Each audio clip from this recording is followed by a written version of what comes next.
इस प्रेस वार्ता में आने के लिए। आप सब जानते हैं कि हमारे नेता मेरे आदर्श आदरणीय रामविलास पासवान जी की जयंती दिवस के दिन से हम लोगों ने आशीर्वाद यात्रा की शुरुआत की है और ये आशीर्वाद यात्रा बिहार के हर एक ज़िले से होती हुई अंत में इसका समापन पटना में पार्टी की नेशनल काउंसिल की बैठक के साथ हम लोग करेंगे। नेशनल काउंसिल लोक जनशक्ति पार्टी की सबसे बड़ी बॉडी में से एक है, जिसमें हम लोग के न सिर्फ बिहार प्रदेश के बल्कि देश भर के जितने भी जिला अध्यक्ष हैं, जितने भी प्रकोष्ठों के प्रदेश अध्यक्ष हैं, जितने भी प्रकोष्ठों के जिला के अध्यक्ष हैं, पंचायत के अध्यक्ष हैं, तमाम लोग नेशनल काउंसिल में सम्मिलित हैं। तो उस बैठक के साथ हम लोग इस यात्रा का समापन करेंगे। इसकी शुरुआत हम लोगों ने हाजीपुर से की थी। मेरे पिताजी की कर्मभूमि रही है। पिताजी ने हाजीपुर को अपनी माँ समान माना और आज की तारीख में देश दुनिया में लोग पिताजी को हाजीपुर के नाम से और हाजीपुर को पिताजी के नाम से जानते हैं। तो इसीलिए उनकी कर्मभूमि से इस यात्रा की हम लोगों ने शुरुआत की।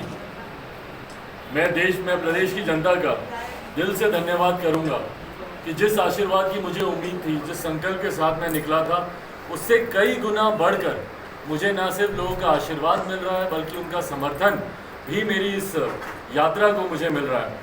हम लोगों ने हाजीपुर के बाद समस्तीपुर हम लोग गए, उसके बाद हम लोग बेगूसराय गए, खगड़िया में कार्यक्रम रहा, कल रात हम लोग कटिहार में थे और आज पूर्णिया में एक कार्यक्रम हम लोग कर रहे हैं। जहाँ जहाँ से भी ये यात्रा गुजर रही है और आप सबके कैमरा मुझे फॉलो कर रहे हैं, आप सब लोग साथ में हैं।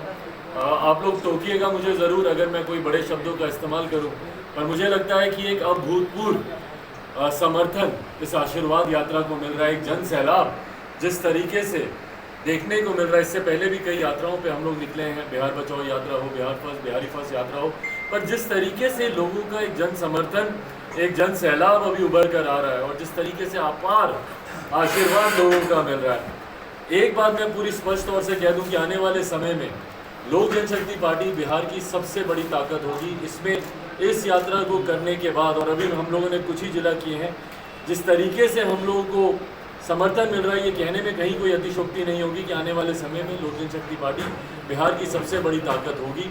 और उसके लिए मैं बिहार की जनता का मैं धन्यवाद करता हूँ। इससे पूर्व में भी मुझे धन्यवाद यात्रा पर निकलना था। जिस तरीके से विधानसभा के चुनाव में 6% का मत लोक जनशक्ति पार्टी को मिला।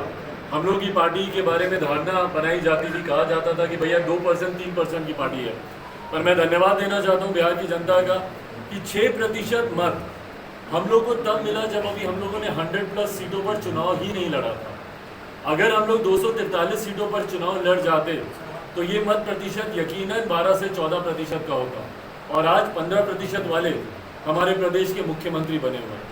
तो जिस तरीके से ये ताकत लोक जनशक्ति पार्टी की बढ़ती जा रही है, इस आशीर्वाद यात्रा के माध्यम से भी मेरा यही उद्देश्य है कि पार्टी के संगठन को भी साथ ही साथ हम लोग मजबूत करते रहें। मैं मानकर चल रहा हूँ कि कभी भी बिहार में मध्यवर्ती चुनाव होंगे, लोकसभा से बहुत पहले बिहार में विधानसभा के चुनाव होंगे, ये मैं मानकर चलता हूँ। और उस क्रम में किस तरीके से हम लोग लोक जनशक्ति पार्टी के संगठन को भी हम लोग मजबूत करें। हर जिले से जब ये यात्रा गुजर रही है तो उसमें हम लोग का संकल्प भी हम लोग का यही है। आज जब हम लोग पूर्णिया आए हैं, यहाँ पर बाबा हैं जो कि आज से नहीं सालों से शंकर जहाँ जी ने पूर्णिया में यहाँ पर लोक जनशक्ति पार्टी की ना सिर्फ इन्होंने कमान संभाल रखी बल्कि मेरे पिताजी हमारे नेता आदरणीय रामविलास पासवान जी के साथ भी सुख दुख के समय में मजबूती से ना सिर्फ खड़े रहे बल्कि निरंतरता में पार्टी को वो मजबूती, वो ताकत ये देते रहे जिसकी पार्टी को हमेशा ज़रूरत रही है। हमारे साथ यहाँ पर शंकर सिंह जी मौजूद हैं, हमारे जिला अध्यक्ष यहाँ पर सौरभ झा जी यहाँ पर मौजूद हैं और प्रदेश से चल रहे हमारे तमाम प्रदेश के साथी, जिसमें प्रमुखता से हमारे प्रदेश अध्यक्ष यहाँ पर मौजूद हैं, युवा के अध्यक्ष विक्रम यहाँ पर मौजूद हैं, छात्र के हमारे अध्यक्ष यहाँ पर मौजूद हैं, प्रदेश से हमारे प्रदेश अध्यक्ष राजू तिवारी जी मौजूद हैं, हमारे संगठन के हमारे महामंत्री संजय सिंह जी यहाँ पर मौजूद हैं, यहाँ पर हमारे प्रधान महासचिव संजय पासवान जी मौजूद हैं, हमारे दलित सेना हमारे संजय रविदास जी यहाँ पर मौजूद हैं जो कि सदस्यता अभियान के हमारे प्रभारी हैं और साथ में हमारे जितने प्रत्याशी हैं वो यहाँ पर मौजूद हैं। और जैसा मैंने कहा कि इस आशीर्वाद यात्रा का उद्देश्य सिर्फ यही है कि साथ में जहाँ एक तरफ बिहार की जनता के बीच जाकर उनसे उनका आशीर्वाद लेना, साथ में ही संगठन को भी वो नई मजबूती देना जिसकी वजह से हम लोग आने वाले दिनों में जब मध्यावधि चुनाव हो तो उसमें किस तरीके से पार्टी को बढ़ चढ़ कर पार्टी की भूमिका रहे, उस दिशा में काम करने का हम लोग का लक्ष्य है। और उम्मीद ही नहीं, विश्वास है कि जिस तरीके से प्यार मिल रहा है, और मैं बार बार इस बात को कह रहा हूँ कि आप सबके कैमरा इस बात के साक्षी हैं कि जो एक अपार जन समर्थन, और किसी एक ज़िले में ही नहीं, हर ज़िले में जिस तरीके से अपार जन समर्थन मिल रहा है, आने वाले समय में लोक जनशक्ति पार्टी एक बड़ी ताकत के तौर पर उभर कर आएगी। प्रयास ज़रूर है कई बड़ी बड़ी शक्तियों का लोक जनशक्ति पार्टी को ध्वस्त करने में, समाप्त करने में कई बड़ी ताकतें लगी हुई हैं, बट बहरहाल उसके बावजूद जिसके पास जनता का साथ होता है, जनता का समर्थन होता है, उसको रोकना मुझे नहीं लगता कि संभव हो पाएगा। मेरी धारणा सिर्फ इसीलिए बदल जाए क्योंकि मेरी कोई व्यक्तिगत महत्वाकांक्षा तथाकथित जो लोगों को लगती हो कि शायद मेरी महत्वाकांक्षा हो और उसको पूरा नहीं किया गया, इसलिए मेरी धारणा उनके प्रति बदल जाए, ऐसा होगा नहीं। अगर मुझे सिर्फ मंत्री ही बनने का लालच होता तो आप इस बात को अच्छी तरीके से आप जानेंगे और मानेंगे कि मेरे पास वो समय था, मेरे पास तमाम वो संभावनाएं थी। अगर मैं इस गठबंधन में रहता, मुख्यमंत्री नीतीश कुमार जी की खराब नीतियों का समर्थन करता, उनके सामने नतमस्तक रहता, तो आज ना सिर्फ बिहार में मेरे 2 मंत्री होते, आज मैं केंद्रीय मंत्री की हैसियत से आप लोगों के सामने मैं मौजूद होता। पर सिर्फ सत्ता का लालच मेरा लक्ष्य नहीं है। जिनका लक्ष्य है उनको मुबारक हो और उनको वो सुख प्राप्त भी हो गया, पर सत्ता का लालच ना मुझे रहा, ना मेरे नेता आदरणीय रामविलास पासवान जी को रहा। मेरे नेता उन बहुत चुनिंदा नेताओं में से एक हैं जिन्होंने खुद सत्ता को लात मारने का काम किया। मैं 2002 की बात कर रहा हूँ। केंद्रीय मंत्री होने के नाते अगर उन्हें लगा कि कहीं पर उनके विचारों के साथ कहीं पर समझौता हो रहा है तो उन्होंने तुरंत उस वक्त केंद्रीय मंत्री पद से उन्होंने इस्तीफा देना उचित समझा। पर वहीं कहीं कुछ ऐसे लोग भी हैं जो मंत्री बनने के लिए ना सिर्फ परिवार को बल्कि पार्टी, जिसको हमारे नेता हमेशा माँ की तरह सम्मान देते थे, कुछ लोग ऐसे हैं जो कि मंत्री बनने के लिए ना सिर्फ परिवार को बल्कि माँ समान पार्टी को भी धोखा देते हैं। तो बहरहाल आपके सवाल का जवाब देते हुए, आपके प्रश्न का जवाब देते हुए, अगर मेरी धारणा सिर्फ इन बातों से बदलनी होती तो मुझे लगता है इसके पूर्व में भी बहुत ऐसे समय थे जब धारणा बदल जाए। आज की तारीख में मेरी प्राथमिकता सिर्फ और सिर्फ यह आशीर्वाद यात्रा है। इस यात्रा के माध्यम से अपने संगठन को मजबूत करना और कोई लक्ष्य नहीं है। मध्यावधि चुनाव होती है तो फिर किसी पार्टी के साथ अलायंस होगा? जी बिल्कुल होगा, क्यों नहीं होगा।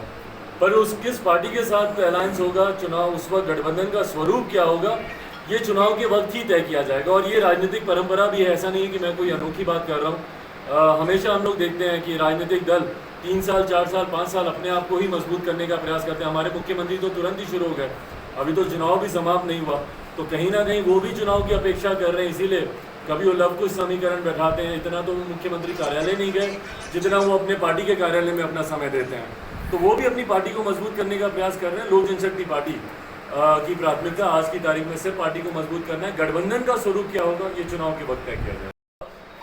मुझे तो मेरे अपनों ने ही डिच किया ना, मेरे अपनों ने ही मुझे धोखा दिया। और ईमानदारी से मैं बोलूँगा, आज की तारीख में मेरी वो हैसियत नहीं है कि मैं किसी दूसरे के ऊपर उंगली उठाऊँ। अगर मेरे अपने मेरे साथ होते तो दुनिया की कोई ताकत नहीं थी कि चिराग पासवान या रामविलास पासवान जी के परिवार को तोड़ सके या उनकी बनाई हुई पार्टी में फूट डालने का प्रयास कर सके। पर यहाँ पर खंजर हमारे अपनों ने ही पीठ में भोंका है। जब हम लोग सामने एक बड़े युद्ध की तैयारी कर रहे थे, एक बड़ी लंबी लड़ाई की तैयारी कर रहे थे, तो मुझे ये नहीं पता था कि मेरी पीठ पीछे एक महाभारत का युद्ध है जिसको मुझे अपने घर वालों के साथ ही झेलना पड़ेगा। तो ये आज की तारीख में मेरी वो हैसियत नहीं है कि मैं दूसरे पे उंगली उठाऊं कि आपने मेरा साथ क्यों नहीं दिया या आपने मेरे साथ धोखा क्यों किया, क्योंकि मेरे परिवार के सदस्यों ने ही सबसे पहले मेरे साथ धोखा किया।